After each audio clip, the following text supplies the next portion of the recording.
ጸሎት ማድረግ እየፈለግን ለጸሎት ቆሜ ሐሳቤን መሰብሰብ አልቻልኩም ብለን መጸለይ ለምናቆም ይህ ቪዲዮ ለእናንተ ነው።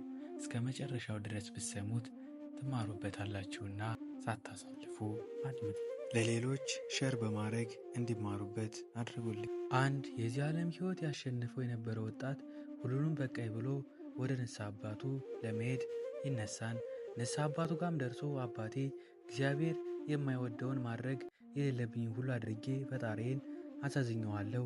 አሁን ግን ሁሉም በቃኝ፣ መንጻት ነው የምፈልገው ይላቸዋል።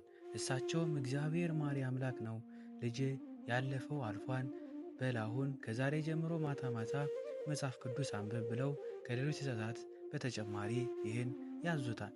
ልጁም ንስሐ አባቱ የሰጡትን ትእዛዛት ተግባራዊ ማድረግ ይጀምራል። ቢሆንም ግን መጽሐፍ ቅዱስ ለማንበብ በከፈተ ጊዜ ሁሉ ሐሳቡ እየተበታተነ በደመ ነፍስ ነበር የሚያነብ። ይህን ልክ እንዳልሆነ እና መጽሐፍ ቅዱስም እየተረዳው አለመሆኑን አስቦ ተመልሶ ንስሐ አባቱ ጋር በመሄድ ይነግራቸዋል። እርሳቸውም ይሁን እሺ፣ እንግዲህ ያንን አልችልም ካልክ ሌላ ትእዛዝ ልስጥህ በማለት ከዚሁ ከቤተ ክርስቲያን ወጣ እንዳል ካለ ወንዝ በዚህ የክሰል ማዳበሪያ ውሃ እየቀዳ አምጠህ እዚህ ያለው በርሜል ሙላው ይሉት። ይህን ጊዜ ልጁም እሺ በማለት ያንን የቆሸሸ የክሰል ማዳበሪያ ይዞ ወደ ወንዙ በመውረድ ማዳበሪያው በውሃ ሞልቶ ይዞ ሲመጣ ንስሐ አባቱ ጋር ሳይደርስ ፈሶ ያልቃል። ይህንንም ተግባር ቢደጋግመው ማዳበሪያ ስለሆነ ውሃ መድረስ አልቻለም። ልጁም አሁንም ከአቅሙ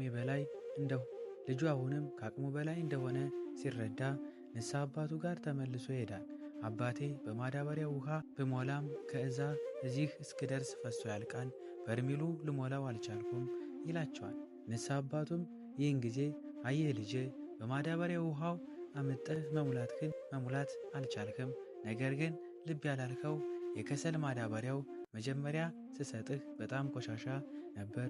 ውሃ ውስጥም እየሞላህ ለማምጣት በሞከር ቁጥር ግን ማዳበሪያው አጥበህ እንዴት እንዳጸዳኸው ተመልከት። አንተ ማመላለስክን እንጂ በምታመላለሰው ሰዓት የቀየርከውን አላየህም። እግዚአብሔርም መጽሐፍ ቅዱስ በምታነብበት ሰዓት በአንተ ሕይወት ላይ በዚህ መልኩ ይሰራን። መጽሐፍ ቅዱስ ለማንበብ ቁጭ ባልኩት እግዚአብሔር ከኃጢአትህ ከጭንቀትህ ከሁሉም እያነጻ ይሄዳን። በዚህም ሁሉ የትዕግስት ጊዜያት የመጽሐፍ ቅዱስ ትርጉምም እየገባህ ይመጣል። ስለዚህ ጥንት ጠላታችን ዲያብሎስ እኛን ተስፋ አስቆርጦ ከጸሎት ከቤተ ክርስቲያን ማስቀረት ነውና ምንም ችግር ቢኖርባችሁ ይህን ከማድረግ እንዳታቆሙ ስል እመክራለሁ። ወስብሐት ለእግዚአብሔር ወለወላዲቱ ድንግል ወለመስቀሉ ክቡር። ይቆየን። አሜን።